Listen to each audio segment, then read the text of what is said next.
Não, hoje não tem introdução engraçadinha e nem nada. Vocês já assistiram Vida de Inseto, quando o Flick fala assim, eles vêm, comem e vão embora? Ah, é isso que vocês estão fazendo comigo e com o meu canal? Porque vocês vêm e me usam, mas ninguém dá like, ninguém dá like, custa a mesma coisa, né, Dani? Ninguém dá like, ninguém compartilha e ninguém se inscreve no canal. Então, antes de vocês assistirem o vídeo, por favor, faz isso aí tudo que eu mandei.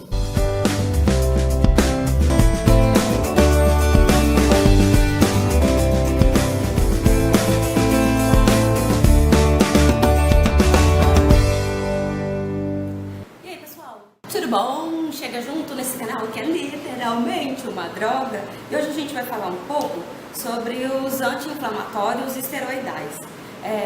Fica até o final do vídeo, que no final eu vou falar sobre um sorteio que vai rolar de um livro muito bacana, tá bom?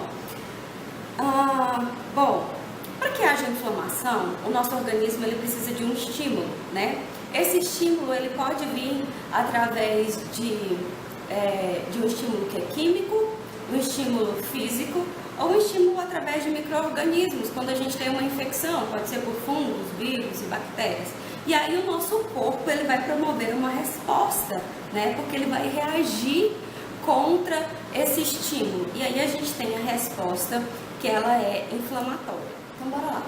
Na camada externa da célula a gente tem a presença aqui da membrana plasmática. Essa membrana ela é constituída por fosfolipídios, né? Então a gente chama de fosfolipídios de membrana. Existe uma enzima que ela é chamada de fosfolipase do tipo A, que ela vai degradar, vai quebrar esses fosfolipídios da membrana em ácido araquidônico. E esse ácido araquidônico ele vai ser convertido pela ciclooxigenase, a COX, em prostaglandina, prostaciclinas e tromboxanos. Então, a partir daí, a gente vai ter formação, né, de elementos que são elementos pró-inflamatórios, a partir deste metabolismo dos fosfolipídios de membrana. Quando a gente fala sobre o tratamento da inflamação e a utilização de anti-inflamatórios, a gente tem que entender que existem três classes aí básicas de anti-inflamatórios. Os primeiros anti-inflamatórios são aqueles não esteroidais, que eles não são seletivos. Então ele vai agir tanto em COX do tipo 1 quanto em COX do tipo 2, ele não é seletivo de COX. Para vocês entenderem, a COX do tipo 2 é aquela que vai estar presente só no local de inflamação. Então, independente se estiver ocorrendo inflamação ou não, esses anti-inflamatórios não esteroidais, eles não são seletivos, tá? Vai existir um segundo grupo, que vai ser dos anti-inflamatórios não esteroidais seletivos de COX-2. Ou seja, a gente ainda vai ter uma aula sobre isso, tá?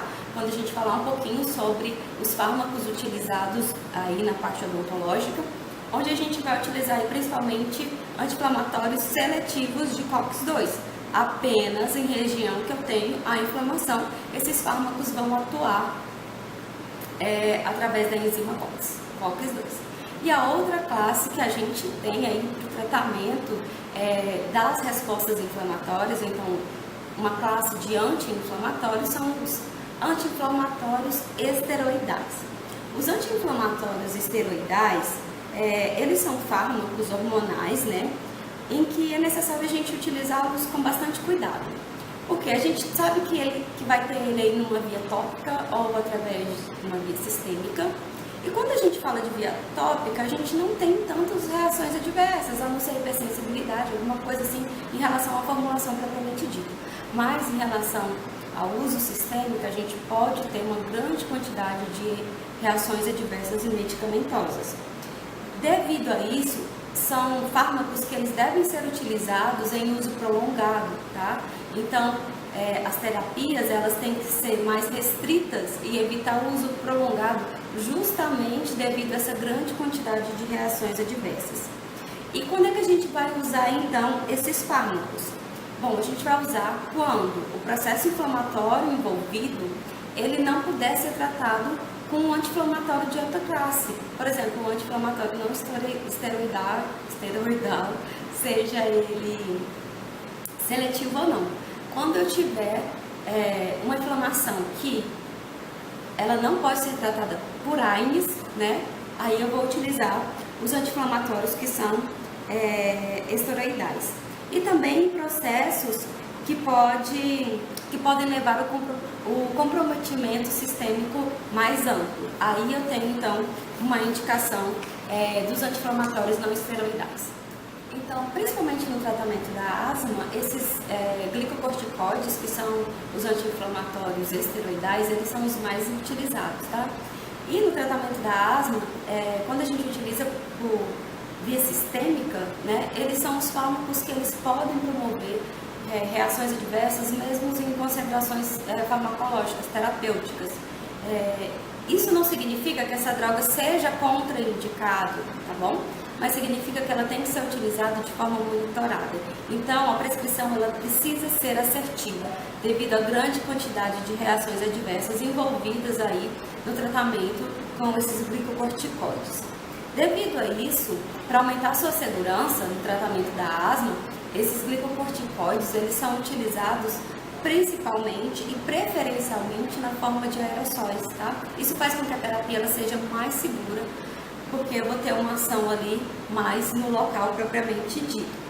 A gente tem aí como fármacos da classe a hidrocortisona, a prednisona, que depois ela vai ser transformada na sua forma ativa, que é a prednisolona, e também a dexametasona. A gente vai ver o mecanismo de ação como uma forma geral e também as reações adversas como uma forma geral. Existem diferenças aí de potência que vocês podem estar procurando na literatura quando comparada a uma droga padrão. Vocês vão encontrar isso no Budman, vão encontrar também no livro do Roberto De Lúcia, Farmacologia Integrada. Vou colocar as referências aí embaixo para vocês poderem estudar um pouco melhor. Bom, de uma forma geral, o mecanismo de ação delas, acredita-se que ele se inicia com o estímulo de RNA mensageiro. A gente sabe que a gente tem a presença do RNA mensageiro, transportador ribossômico, atuando na síntese proteica, né? Então vai passar aquela fita lá de DNA, lá no RNA mensageiro, e vai ter aí então a mensagem para que seja então transportados aminoácidos e assim codificado, sintetizado uma cadeia de aminoácidos formando a proteína. Essa síntese proteica é de elementos que possam mediar ações hormonais. O que essas ações hormonais elas vão levar? A ação anti-inflamatória, propriamente dita, a diminuição da concentração de basófilos, eosinófilos e leucócitos nos tecidos pulmonares, principalmente porque a utilização ali é por aerossol.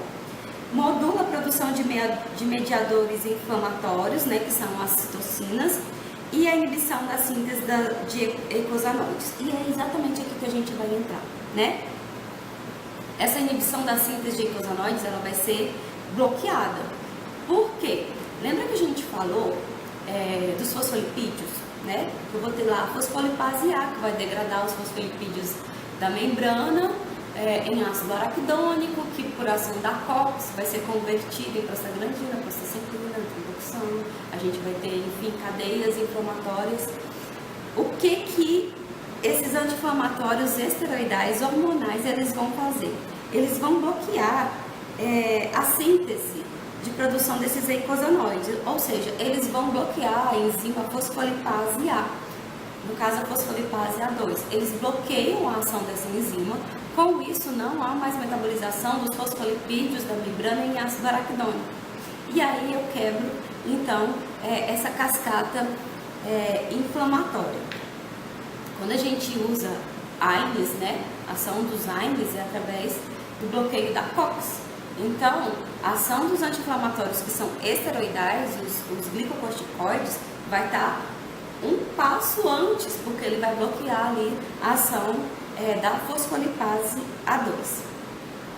Outros elementos que também contribuem para a atividade anti-inflamatória da utilização aí desses glicocorticoides é a diminuição da reatividade vascular, a fatores de permeabilidades, como a pradicinina e a histamina. Caso alguém lá do ICB da USP estiver assistindo esse vídeo, eu falo de reatividade, eu sempre lembro de vocês. Um beijo.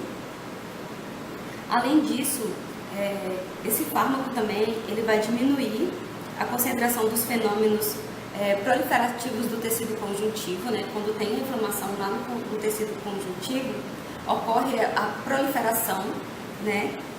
E diminui também a migração de moléculas de adesão para focos inflamatórios, então eu tenho uma região de inflamação e com isso eu vou ter migração de moléculas de adesão. Essa molécula de adesão faz, ela adere células a outras, né? Com isso eu tenho aumento de foco aí inflamatório. Então, esses glicocorticoides, eles diminuem, inibindo, né, a migração dessas células. Com isso eu vou ter uma diminuição, então, desse crescimento de foco inflamatório. Inibe síntese de COX e de INOS e também inibe a expressão gênica de citocinas pró-inflamatórias. A farmacocinética, de uma forma geral, vai depender bastante de um fármaco para outro. Se está sendo utilizado por via tópica, se está sendo utilizado por aerossol, se está sendo utilizado por via sistêmica, enfim. Mas algo que eles têm em comum entre todos é que o metabolismo que ocorre entre eles é o metabolismo conjugativo, tá? Além disso, vai ocorrer uma pequena parte, uma pequena fração, então, que não vai sofrer metabolismo, vai ser eliminado de forma inalterada na urina. E as reações adversas medicamentosas que estão envolvidas em todos os fármacos dessa classe de uma forma geral incluem hiperglicemia, tá? São reações envolvidas com o uso crônico, tá? Para deixar bem claro. Aumento de catabolismo proteico, e esse aumento de catabolismo proteico, ele envolve até as proteínas ósseas, tá? Então, se eu estou tendo catabolismo proteico em proteínas ósseas, eu tenho aí uma predisposição para que esse paciente que já usa corticoide de uso crônico desenvolver aí osteoporose. Eosinopenia, neutrofilia, diminuição de linfócitos circulantes. E acontece que, quando se utiliza glicocorticoides por via sistêmica, existem precauções que elas precisam ser tomadas, tá? O glicocorticoide, ele não pode ser retirado de uma vez na terapia. É como, já ouviu falar que, tá fazendo um desmame? É mais ou menos assim. Ele tem que ser retirado aos poucos. Porque esses fármacos, quando eles são retirados de uma vez e não de forma gradativa, o paciente ele pode desenvolver insuficiência aguda da função cortical adrenal. Então, para que esse paciente não desenvolva essa insuficiência, é necessário que a retirada desse fármaco seja, então, gradativa. E eu falei que no final eu ia falar sobre o sorteio. Então, a partir de amanhã, vocês podem ir lá no meu Instagram, tá? Vai ter um sorteio sobre um livro bem legal.